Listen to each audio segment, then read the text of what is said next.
नमस्कार दोस्तों, फिर से एक नई वीडियो में आपका दिल से स्वागत करता हूँ। एक गुरु आखिर कैसे इतना घिनौना काम कर सकता है, यह यकीन से परे है। अभी अभी एक किन्नर ने संदीप घोष को लेकर एक बहुत बड़ा खुलासा किया और यह खुलासा ऐसा है जिसे सुनकर सबके होश उड़ गए। एक किन्नर कैमरे पर आई और उसने संदीप घोष के बारे में जो बातें बताई है, उसने बड़े बड़े अधिकारियों के कान खड़े कर दिए।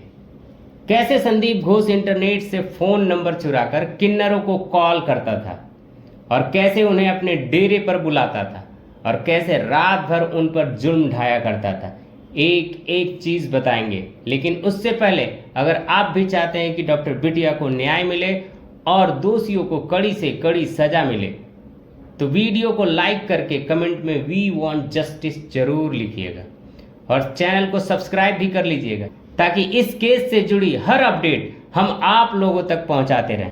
आरजीकर मेडिकल कॉलेज के प्रिंसिपल संदीप घोष को रेप के आरोप में भी गिरफ्तार किया गया है। सीबीआई ने पहले उन्हें भ्रष्टाचार के आरोप में पकड़ा था। छानबीन में नए तथ्य सामने आए। इसके बाद अब उन्हें रेप केस में भी औपचारिक तौर पर गिरफ्तार कर लिया गया है।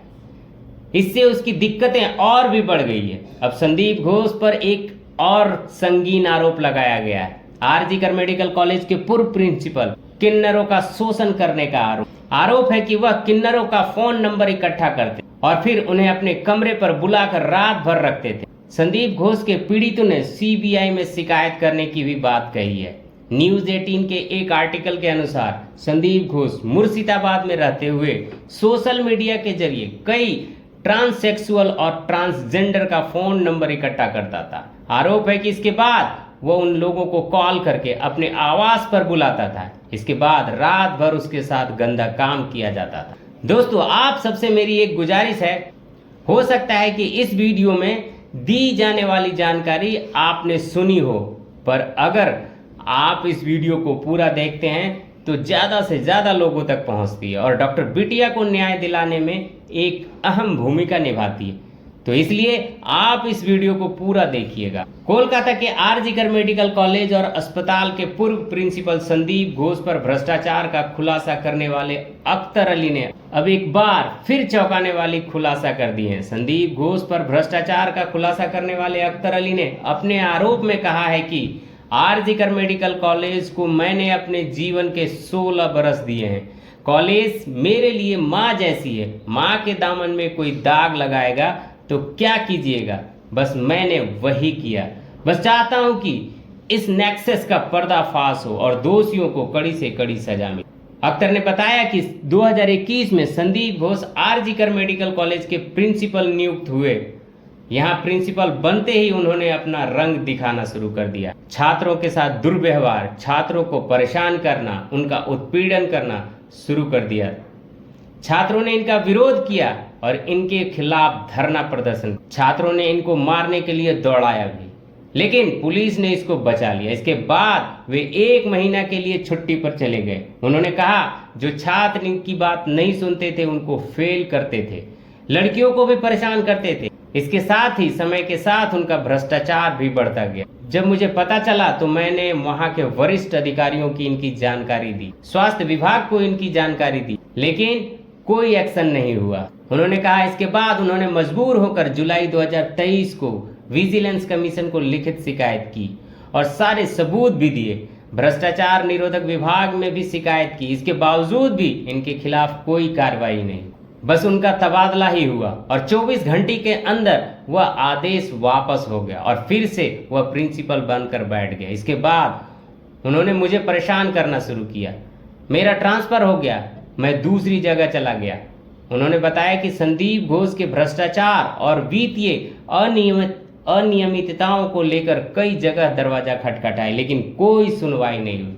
आखिरकार आरजीकर मेडिकल की घटना के बाद 16 अगस्त को होम विभाग एक एसआईटी की गठन करती है और आदेश देती है कि वह इसकी जांच करे। एसआईटी ने 17 अगस्त को मुझे बुलाया था। मेरा बयान रिकॉर्ड किया गया। जो भी मैं संदीप के बारे में जानता था वह सब कुछ कह दिया। इसके बाद मैं हाई कोर्ट गया। हाई कोर्ट जाने का कारण था क्योंकि यह एक बहुत बड़ा नेक्सस है, इसमें काफी सारे लोग शामिल हैं। सीबीआई छापों से सबको पता चल गया है कि कितने लोग शामिल होंगे। मैं चाहता हूं कि पूरे स्कैम का पर्दाफाश हो। किसी दूसरी जगह भी इस तरह का स्कैम हुआ हो तो उसका पर्दाफाश किया जाए। मेरी याचिका पर हाई कोर्ट ने सीबीआई की जांच के आदेश दिए। साथ ही आईटी को आदेश दिया कि मामला सीबीआई को सौंप दें। इसके बाद सीबीआई एक्शन में आई। हाई कोर्ट ने सीबीआई को आदेश दिया कि 21 दिन के अंदर रिपोर्ट दाखिल करे। उन्होंने कहा कि संदीप शवों की तस्करी करने में भी शामिल थे। मानव अंगों की तस्करी मैंने नहीं देखा। शवों को बेचने के बारे में मेरे पास शिकायत आई थी। मैंने इनकी शिकायत ए चौड़ी से की थी। ए चौड़ी ने डायरेक्टर ऑफ मेडिकल एजुकेशन को शिकायत की। जिस दिन शिकायत की गई उसी दिन ए चौड़ी का तबादला कर दिया गया। मानव अधिकार संगठन ने भी इस पर कार्रवाई की थी, इसकी जांच की थी। रिश्तेदारों ने अपने परिजनों के शव को बेचने की लिखित शिकायत की थी, लेकिन कुछ कार्रवाई नहीं हुई। हाई कोर्ट में एक जनहित याचिका भी डाली गई थी। ये इतने रसूख वाले थे कि इनके खिलाफ कोई कार्रवाई ही नहीं हो रही थी। उन्होंने कहा कि गंदी फिल्मों के बारे में मुझे जानकारी नहीं है, लेकिन संदीप का करीब 15 जूनियर डॉक्टरों का एक गैंग था जो कॉलेज के गेस्ट हाउस में लड़कियों को लेकर आते थे।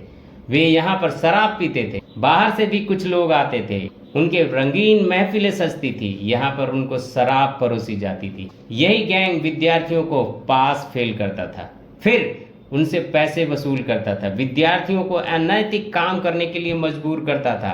गेस्ट हाउस में सीसीटीवी कैमरे लगे थे। मैंने जब सीसीटीवी कैमरे नहीं देखा तो इसके खिलाफ आवाज उठाई। अख्तर ने खुलासा किया कि यह कोई छोटा भ्रष्टाचार नहीं है, यह काफी लंबा और बड़ा भ्रष्टाचार है। सीबीआई जांच चल रही है। जब वह रिपोर्ट जमा करेगी तो वास्तविकता पता चलेगा। उन्होंने लाखों का नहीं करोड़ों का घोटाला किया है। जैसे एक वाटर प्यूरिफायर एक्वागार्ड जो करीब 15,000 का आता है, उन्होंने एक एक्वागार्ड 42 हजार रुपये में लगवाया। जो भी सामान आता था वह निश्चित सप्लायर से ही आता था। उन्होंने 2 रुपये की चीज का भुगतान 10 रुपये में किया। यह तो सरकारी पैसों का गलत उपयोग करना हुआ। देश की जनता का पैसा, हमारे टैक्स का पैसा जो हम पेट काट काट कर देते हैं, क्या इस उम्मीद के साथ कि इन जैसे लोग उनका गलत इस्तेमाल करेंगे? मैं अब यह लड़ाई छोड़ नहीं सकता। यह लड़ाई देश के बच्चों के लिए और भविष्य के लिए लड़ रहा। मेरा यूनियन और शिक्षा मंत्री से निवेदन है कि ऐसी टास्क फोर्स बनाई जाए जो कॉलेज में इस तरह के काम हो रहे हैं उनका पर्दाफाश करें और बच्चों के नाम भी उजागर ना होने पाए। बहुत से बच्चे फ़ोन करके मुझे बता रहे हैं कि उनके कॉलेज में भी इस तरह का धंधा चल रहा है। आज भी बहुत से बच्चे अन्याय के खिलाफ में शिकायत करना चाहते हैं, लेकिन डरते हैं। उन्होंने कहा कि मेरी कोशिश है कि इन सबको करने की सज़ा मिले, इस तरह का काम फिर किसी कॉलेज में ना हो, इसलिए भी इनको सबक मिलनी ज़रूरी है। अख्तर अली कहते हैं, देखिए बिना सपोर्ट के कुछ नहीं होता है। इनके पास भ्रष्टाचार का अथाह काला धन है। ऐसा भी हो सकता है कि इनके साथ कुछ लोग हों जो मिल बांट कर खाते हैं, उनके एवज में उनको बचाते हों। एक सवाल के जवाब में उन्होंने कहा, मैं क्योंकि सरकारी कर्मचारी हूं इसलिए यह कहना मेरे लिए एक मुश्किल है कि उन पर राजनीतिक आशीर्वाद है या नहीं। मैंने एक नागरिक होने के नाते आवाज उठाई। मैंने मामलों को निर्णय लेने वाली संस्थाओं तक पहुंचा दिया, जांच एजेंसियां तक पहुंचा दिया। अब मैं केवल इंतजार कर रहा हूं कि क्या एक्शन होता है। अली अख्तर से पूछने पर कि बार बार शिकायत करने पर भी जब कार्रवाई नहीं हुई तो क्या आप निराश हुए? उन्होंने कहा, मैं निराश हो जाता अगर विद्यार्थियों का ख्याल नहीं रहता। मैं लगातार लड़ रहा हूं, तब मैं अकेला था लेकिन आज मैं अकेला नहीं हूं।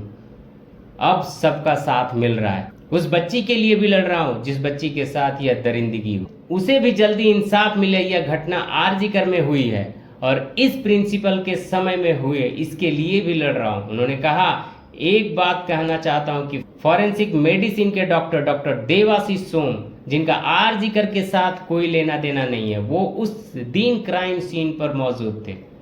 जब बच्ची का पोस्टमार्टम हो रहा था तब भी वहां मौजूद थे। उनकी जो आरजीकर में पोस्टिंग नहीं है तो वे वहां क्या कर रहे थे? मैंने इनके ऊपर भी सवाल उठाए हैं कि उन्होंने सबूत नष्ट कर दिए क्योंकि वे फॉरेंसिक के लोग हैं।